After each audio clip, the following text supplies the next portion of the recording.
It's another episode of our social newscast with me, Sam Marshall, and today we have a conversation with the chairperson of the Awareness for Child Trafficking Africa. They are called ACT, and if you go onto their website, it's www.actafrica.org.za. You won't believe it, but during this time of COVID, there is considerable concern around child trafficking, and we'll unpack that with Hillary. Hillary, thank you very much for joining me on our social newscast. Thank you very much, Sam, for having me. Now, you and I had an eye-opening conversation yesterday, I must admit. And there was a couple of things that you highlighted that was absolutely shocking to me. So before we get into those kind of details, talk to me just quickly about ACT Africa and what the organization does. Okay, so ACT Africa came from a concept idea that Matthew Mensah created after many years working with child trafficking as well as myself. And we got together and then we created the structured organization focusing on child trafficking and gender-based violence. So we raise awareness and education about trafficking and the effects thereof, obviously to reduce statistics, and we deal with gender-based violence in the same way. We also do self-defense workshops to various shelters throughout South Africa. At the moment, we have 3 on our list. Each shelter gets about 7 workshops in that year, which we're extending throughout Africa.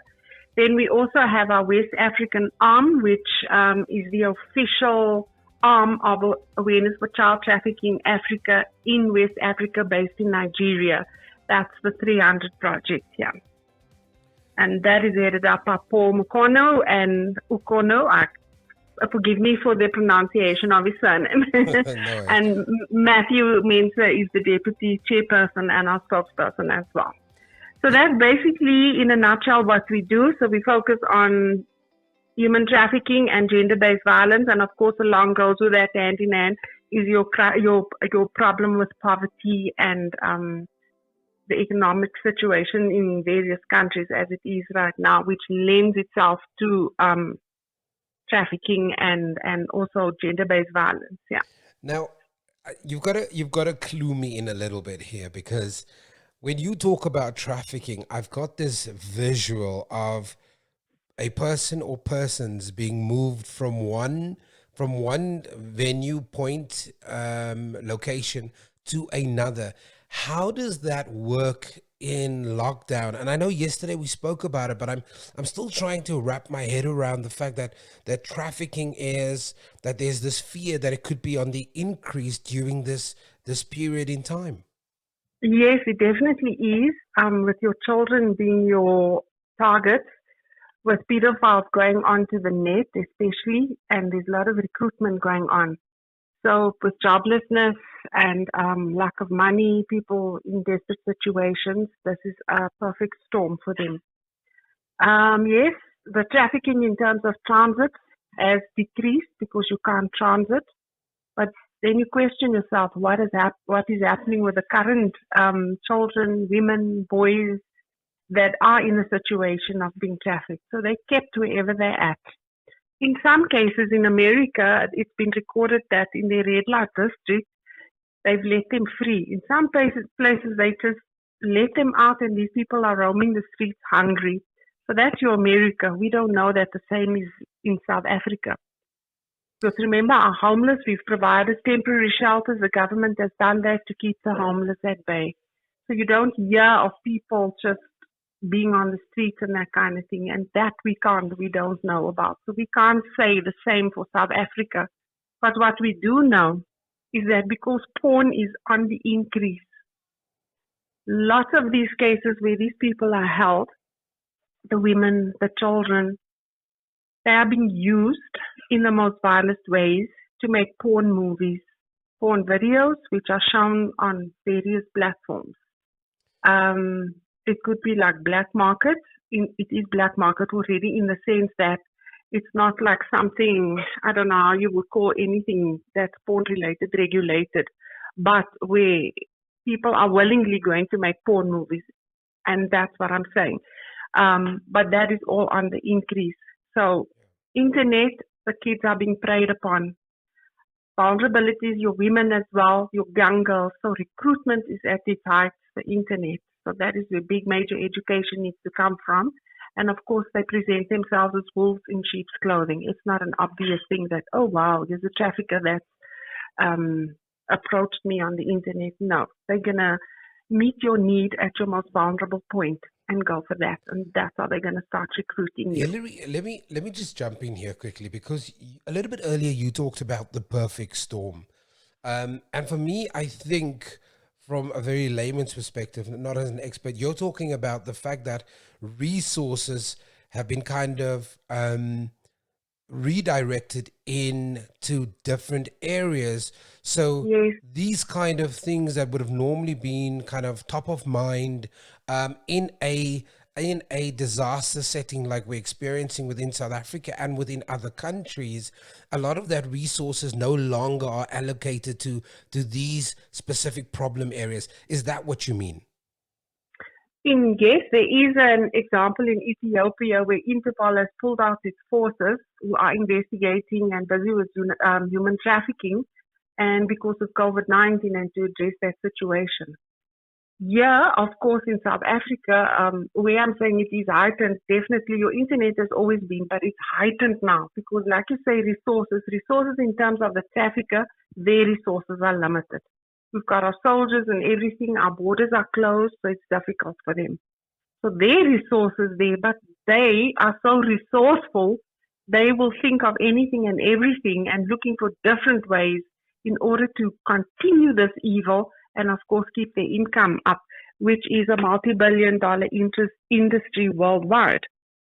And so that isn't stopping. That is just and so kind of the environment you're dealing with at the moment. Obviously, you're having conversations. Obviously, you're Yes, speaking to individuals, organizations in authority, in power, and what is yes. the dynamic of those conversations that you're having at the moment? Everybody's concern is the two things that, like I said, is gender-based violence and human trafficking that is going along with a lockdown and that is increasing and everybody's concern is there because it's become a bit more difficult in the sense to get to where the people are being kept in your situations of gender-based violence. So you're relying on them being able to utilize your various numbers portals, including the fact that you give, I, for example, did a post where I just said to them, reach out to a neighbor, what you can do, your closest neighbor, somebody around you where you can get out. One of the things is going on the internet. Learn about some self-defense there. You can pick it up there as an activity. So when you're faced with it at home, surprise that abuser and, disarm him or her and get out of that situation and run to the closest, safest place, a neighbor, hopefully, that you can, and then obviously make the necessary calls to the police, your gender-based violence hotline, and then, well, with human trafficking, unless you tipped off, there's no way that somebody's going to phone a trafficking hotline. They'd probably be let out and be on the streets, and that's basically it. Yeah. Just from a talk to me about the data here, the numbers here. I know that it's probably difficult to quantify, even though you started off this Mm, interview to say that listen, there is an increase in visitations to porn platforms. We've seen the number spike in terms of people that are visiting these platforms. Where is this insight coming from? I mean, how you've also in our conversation yesterday talked about this increase in America, but what is the situation here at home? What numbers, what data, what's floating in the ether in terms of understanding how that is quantifiable on paper? but in South Africa, you can't exactly say. That's why I raised it earlier. In America, the bulletin is out um, from crux.com with regards to what is happening. And but South Africa is the good question. We don't know. So UNICEF has issued a report on where the children, the plight of the children, and where the increase in porn is, and on various portals. So if you go around in your various news platforms, you'll see, and especially United Nations, UNICEF, they are raising it and really making an effort and saying, what can we do? Something needs to be done because the children are the hidden targets. They the hidden victims in this lockdown because of their voice. They'll sit there, go through whatever it is, and these children, there's nowhere to go, nowhere to call. Whereas ordinarily they'd be out there, they'd go to school, and a teacher could pick up on something somewhere. Now there isn't. They're confined to a particular space. So that is it. And they'll go on the internet. They'll be obviously going on different sites and that kind of thing. And especially where there's no restriction on these sites and these guys find their ways to get around it, the kids there are being caught up and you're sitting there as a parent. That is why it's very important now for parents to monitor what their children are doing on their phones, where they are going to on various sites. And that's one way of picking up and eradicating And it, yeah. and Hillary, what these guys are doing is, so they are imitating, they are pretending to be at a certain age level, age group. Yes, They're targeting these yes, young kids. They are building up relationships because there is that's exactly unfortunately a it. vacuum in your dates. Most parents will argue that it would probably be impossible to, in this lockdown period, to monitor every site your child is going on to. And this is where these predators, this is where they're sitting. Yes, that's why I said they present themselves as wolves in sheep's clothing. So the person that's over there that you're speaking to on the various social media platforms, even the pictures that they would present and that kind of thing. So they're perfect at a masters at manipulating, masters at, you know, bringing in their victims and getting them to trust them. They're masters at that. And of course, once the trust is there, they do the necessary. And I mean, to the extent they'll get kids to, start displaying their various bodily parts in secret, that kind of thing. And on the other side, those kind of things are recorded.